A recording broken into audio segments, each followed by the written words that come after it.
Pasal 42, saudara-saudara Yusuf pergi ke Mesir. Setelah Yakub mendapat kabar bahwa ada gandum di Mesir, berkatalah ia kepada anak-anaknya, "Mengapa kamu berpandang-pandangan saja? Lagi katanya, telah kudengar bahwa ada gandum di Mesir. Pergilah ke sana dan belilah gandum di sana untuk kita, supaya kita tetap hidup dan jangan mati." Lalu pergilah 10 orang saudara Yusuf untuk membeli gandum di Mesir. Tetapi Yakub tidak membiarkan Benyamin adik Yusuf pergi bersama-sama dengan saudara-saudaranya, sebab pikirnya, jangan-jangan ia ditimpa kecelakaan nanti. Jadi di antara orang yang datang membeli gandum, terdapatlah juga anak-anak Israel, sebab ada kelaparan di tanah Kanaan. Sementara itu Yusuf telah menjadi mangku bumi di negeri itu. Dialah yang menjual gandum kepada seluruh rakyat negeri itu. Jadi ketika saudara-saudara Yusuf datang, kepadanya lah mereka menghadap dan sujud dengan mukanya sampai ke tanah. Ketika Yusuf melihat saudara-saudaranya, segeralah mereka dikenalnya. Tetapi ia berlaku seolah-olah ia seorang asing kepada mereka. Ia menegur mereka dengan membentak, katanya, "Dari mana kamu?" Jawab mereka, "Dari tanah Kanaan untuk membeli bahan makanan." Memang Yusuf mengenal saudara-saudaranya itu, tetapi dia tidak dikenal mereka. Lalu teringatlah Yusuf akan mimpi-mimpinya tentang mereka. Berkatalah ia kepada mereka, "Kamu ini pengintai. Kamu datang untuk melihat-lihat di mana negeri ini tidak dijaga." Tetapi jawab mereka, "Tidak, tuanku. Hanyalah untuk membeli bahan makanan hamba-hambamu ini datang. Kami ini sekalian anak dari satu ayah. Kami ini orang jujur. Hamba-hambamu ini bukanlah pengintai." Tetapi ia berkata kepada mereka, "Tidak. Kamu datang untuk melihat-lihat di mana negeri ini tidak dijaga." Lalu jawab mereka, "Hamba-hambamu ini 12 orang, kami bersaudara, anak dari satu ayah di tanah Kanaan. Tetapi yang bungsu sekarang ada pada ayah kami, dan seorang sudah tidak ada lagi." Lalu kata Yusuf kepada mereka, "Sudahlah, seperti telah kukatakan kepadamu tadi, kamu ini pengintai. Dalam hal ini juga kamu harus diuji demi hidup Firaun. Kamu tidak akan pergi dari sini jika saudaramu yang bungsu itu tidak datang kemari. Suruhlah seorang daripadamu untuk menjemput adikmu itu, tetapi kamu ini harus tinggal terkurung di sini. Dengan demikian perkataanmu dapat diuji. Apakah benar, dan jika tidak, demi hidup Firaun, sungguh-sungguhlah kamu ini pengintai." Dan dimasukkannya lah mereka bersama-sama ke dalam tahanan 3 hari lamanya. Pada hari yang ketiga berkatalah Yusuf kepada mereka, "Buatlah begini, maka kamu akan tetap hidup. Aku takut akan Allah. Jika kamu orang jujur, biarkanlah dari kamu bersaudara tinggal seorang terkurung dalam rumah tahanan. Tetapi pergilah kamu, bawalah gandum untuk meredakan lapar seisi rumahmu. Tetapi saudaramu yang bungsu itu haruslah kamu bawa kepadaku, supaya perkataanmu itu ternyata benar, dan kamu jangan mati." Demikianlah diperbuat mereka. Mereka berkata seorang kepada yang lain, "Betul-betullah kita menanggung akibat dosa kita terhadap adik kita itu. Bukankah kita melihat bagaimana sesak hatinya ketika ia memohon belas kasihan kepada kita, tetapi kita tidak mendengarkan permohonannya. Itulah sebabnya kesesakan ini menimpa kita." Lalu Ruben menjawab mereka, "Bukankah dahulu kukatakan kepadamu, janganlah kamu berbuat dosa terhadap anak itu, tetapi kamu tidak mendengarkan perkataanku. Sekarang darahnya dituntut daripada kita." Tetapi mereka tidak tahu bahwa Yusuf mengerti perkataan mereka, sebab mereka memakai seorang juru bahasa. Maka Yusuf mengundurkan diri dari mereka, lalu menangis. Kemudian ia kembali kepada mereka dan berkata-kata dengan mereka. Ia mengambil Simeon dari antara mereka, lalu disuruh belenggu di depan mata mereka. Sesudah itu Yusuf memerintahkan bahwa tempat gandum mereka akan diisi dengan gandum, dan bahwa uang mereka masing-masing akan dikembalikan ke dalam karungnya, serta bekal mereka di jalan akan diberikan kepada mereka. Demikianlah dilakukan orang kepada mereka itu. Sesudah itu mereka pun memuat gandum itu ke atas keledai mereka, lalu berangkat dari situ. Ketika seorang membuka karungnya untuk memberi makan keledainya di tempat bermalam, dilihatnya lah uangnya ada di dalam mulut karungnya.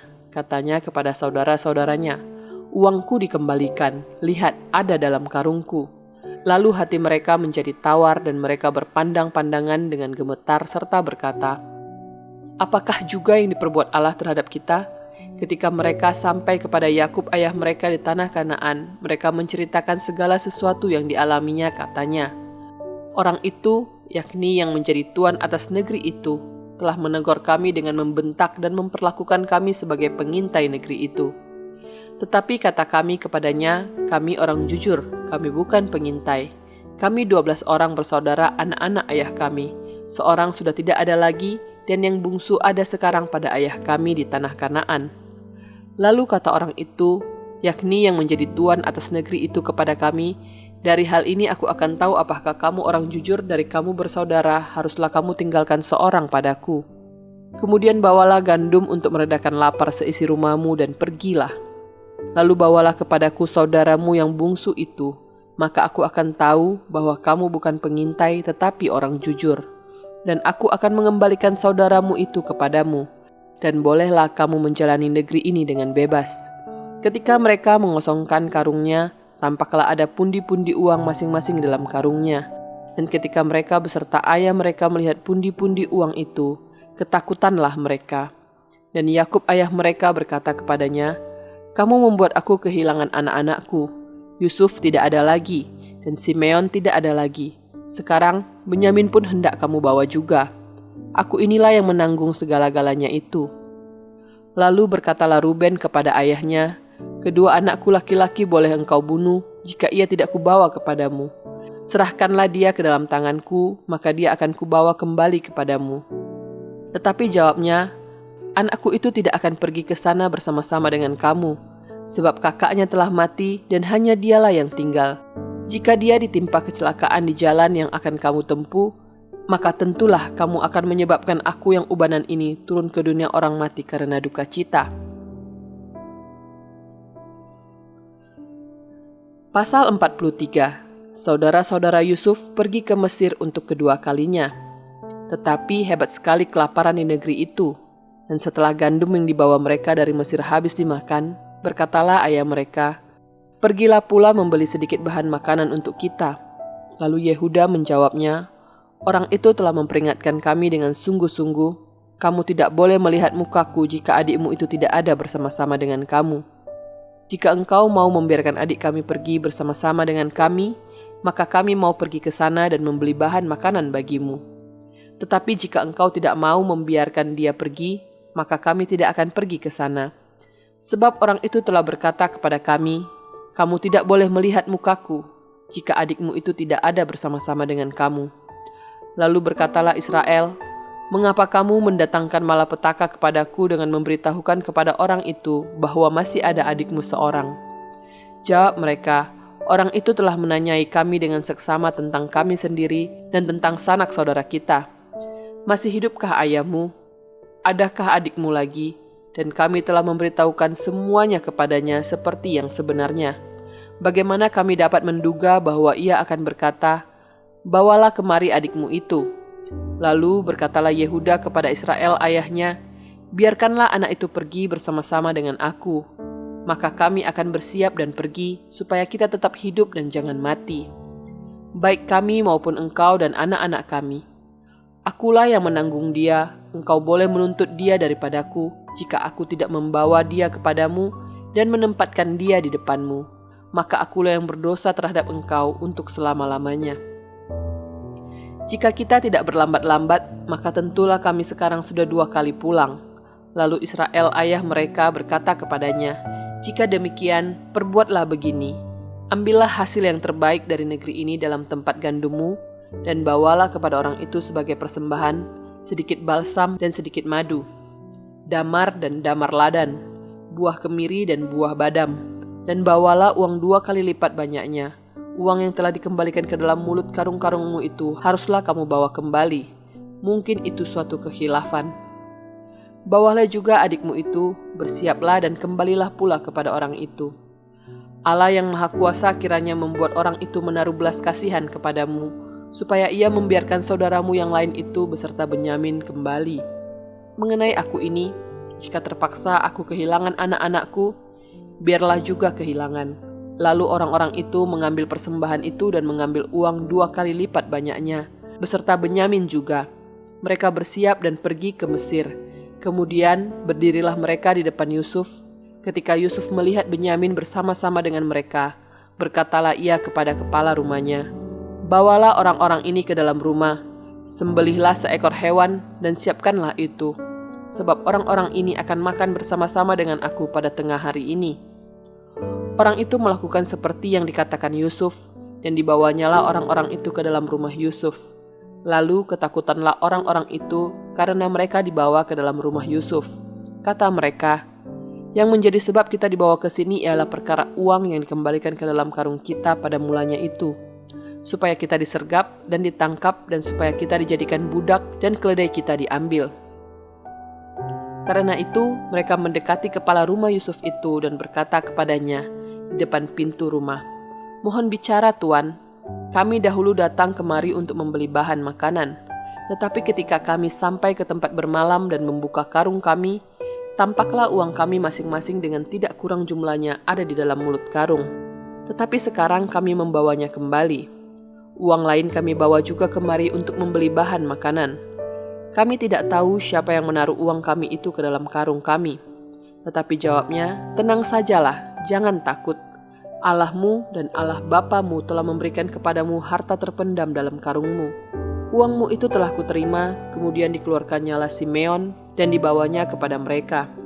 Setelah orang itu membawa mereka ke dalam rumah Yusuf, diberikannya air supaya mereka membasuh kaki, juga keledai mereka diberinya makan.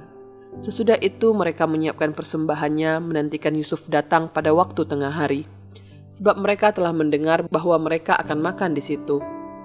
Ketika Yusuf telah pulang, mereka membawa persembahan yang ada pada mereka itu kepada Yusuf di dalam rumah, lalu sujud kepadanya sampai ke tanah. Sesudah itu ia bertanya kepada mereka, apakah mereka selamat? Lagi katanya, "Apakah ayahmu yang tua yang kamu sebutkan itu selamat? Masih hidupkah ia?" Jawab mereka, "Hambamu, ayah kami, ada selamat. Ia masih hidup." Sesudah itu berlututlah mereka dan sujud.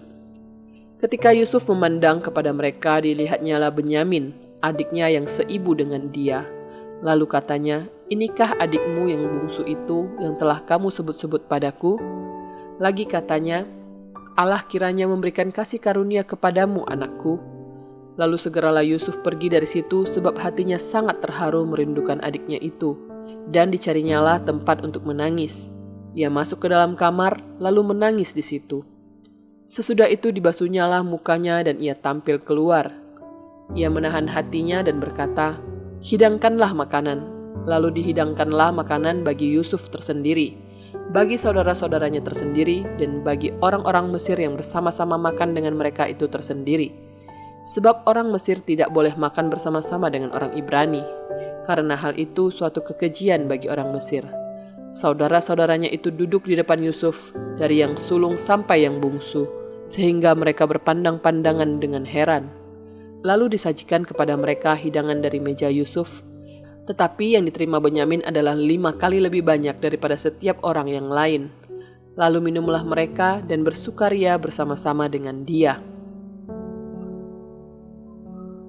Pasal 44. Piala Yusuf hilang dan didapati.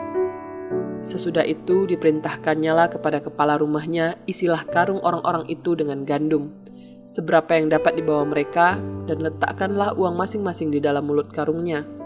Dan pialaku, piala perak itu, taruhlah di dalam mulut karung anak yang bungsu, serta uang pembayar gandumnya juga.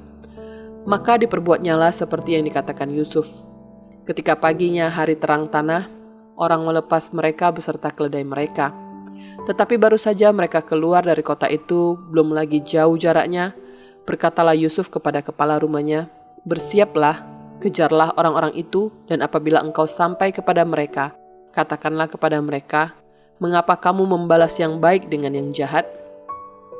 Bukankah ini piala yang dipakai tuanku untuk minum dan yang biasa dipakainya untuk menelaah? Kamu berbuat jahat dengan melakukan yang demikian." Ketika sampai kepada mereka, diberitakannya kepada mereka perkataan Yusuf itu. Jawab mereka kepadanya, "Mengapa tuanku mengatakan perkataan yang demikian? Jauhlah daripada hamba-hambamu ini untuk berbuat begitu. Bukankah uang yang kami dapati di dalam mulut karung kami telah kami bawa kembali kepadamu dari tanah Kanaan?" Masakan kami mencuri emas atau perak dari rumah tuanmu? Pada siapa dari hamba-hambamu ini kedapatan piala itu? Biarlah ia mati, juga kami ini akan menjadi budak tuanku." Sesudah itu berkatalah ia, "Ya, usulmu itu baik, tetapi pada siapa kedapatan piala itu, hanya dialah yang akan menjadi budakku, dan kamu yang lain itu akan bebas dari salah." Lalu segeralah mereka masing-masing menurunkan karungnya ke tanah, dan masing-masing membuka karungnya, dan kepala rumah itu memeriksanya dengan teliti. Ia mulai dengan yang sulung sampai kepada yang bungsu. Maka kedapatanlah piala itu dalam karung Benyamin. Lalu mereka mengoyakkan jubahnya dan masing-masing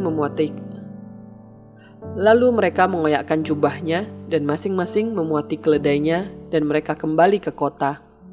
Ketika Yehuda dan saudara-saudaranya sampai ke dalam rumah Yusuf, Yusuf masih ada di situ. Sujudlah mereka sampai ke tanah di depannya. Berkatalah Yusuf kepada mereka, "Perbuatan apakah yang kamu lakukan ini? Tidakkah kamu tahu bahwa seorang yang seperti aku ini pasti dapat menelaah?" Sesudah itu berkatalah Yehuda, "Apakah yang akan kami katakan kepada tuanku? Apakah yang akan kami jawab, dan dengan apakah kami akan membenarkan diri kami? Allah telah memperlihatkan kesalahan hamba-hambamu ini. Maka kami ini budak tuankulah kami, baik kami maupun orang pada siapa kedapatan piala itu." Tetapi jawabnya, "Jauhlah daripadaku untuk berbuat demikian. Pada siapa kedapatan piala itu, dialah yang akan menjadi budakku. Tetapi kamu ini, pergilah kembali dengan selamat kepada ayahmu." Lalu tampillah Yehuda mendekatinya dan berkata, "Mohon bicara tuanku, izinkanlah kiranya hambamu ini mengucapkan sepatah kata kepada tuanku, dan janganlah kiranya bangkit amarahmu terhadap hambamu ini, sebab tuanku adalah seperti Firaun sendiri. Tuanku telah bertanya kepada hamba-hambanya ini, 'Masih adakah ayah atau saudara kamu?' Dan kami menjawab, 'Tuanku, kami masih mempunyai ayah yang tua, dan masih ada anaknya yang muda, yang lahir pada masa tuanya. Kakaknya telah mati, hanya dia sendirilah yang tinggal dari mereka yang seibu. Sebab itu ayahnya sangat mengasihi dia.' Lalu tuanku berkata kepada hamba-hambamu ini, 'Bawalah dia kemari kepadaku, supaya mataku memandang dia.' Tetapi jawab kami kepada tuanku, 'Anak itu tidak dapat meninggalkan ayahnya, sebab jika ia meninggalkan ayahnya, tentulah ayah ini mati.' Kemudian tuanku berkata kepada hamba-hambamu ini, 'Jika adikmu yang bungsu itu tidak datang kemari bersama-sama dengan kamu, kamu tidak boleh melihat mukaku lagi.' Setelah kami kembali kepada hambamu ayahku, maka kami memberitahukan kepadanya perkataan tuanku itu. Kemudian ayah kami berkata, 'Kembalilah kamu membeli sedikit bahan makanan bagi kita.' Tetapi jawab kami, 'Kami tidak dapat pergi ke sana. Jika adik kami yang bungsu bersama-sama dengan kami, barulah kami akan pergi ke sana. Sebab kami tidak boleh melihat muka orang itu apabila adik kami yang bungsu tidak bersama-sama dengan kami.' Kemudian berkatalah hambamu ayahku kepada kami, 'Kamu tahu bahwa istriku telah melahirkan 2 orang anak bagiku. Yang seorang telah pergi daripadaku, dan aku telah berkata, tentulah ia diterkam oleh binatang buas, dan sampai sekarang aku tidak dapat melihat dia kembali. Jika anak ini kamu ambil pula daripadaku, dan ia ditimpa kecelakaan, maka tentulah kamu akan menyebabkan aku yang ubanan ini turun ke dunia orang mati karena nasib celaka. Maka sekarang, apabila aku datang kepada hambamu, ayahku, dan tidak ada bersama-sama dengan kami anak itu, padahal ayahku tidak dapat hidup tanpa dia, tentulah akan terjadi apabila dilihatnya anak itu tidak ada, bahwa ia akan mati, dan hamba-hambamu ini akan menyebabkan hambamu, ayah kami yang ubanan itu, turun ke dunia orang mati karena duka cita. Tetapi hambamu ini telah menanggung anak itu terhadap ayahku dengan perkataan, 'Jika aku tidak membawanya kembali kepada bapa, maka akulah yang berdosa kepada bapa untuk selama-lamanya. Oleh sebab itu, baiklah hambamu ini tinggal menjadi budak tuanku, menggantikan anak itu, dan biarlah anak itu pulang dan bersama-sama dengan saudara-saudaranya. Sebab masakan aku pulang kepada ayahku apabila anak itu tidak bersama-sama dengan aku tidak akan sanggup melihat nasib celaka yang akan menimpa ayahku.'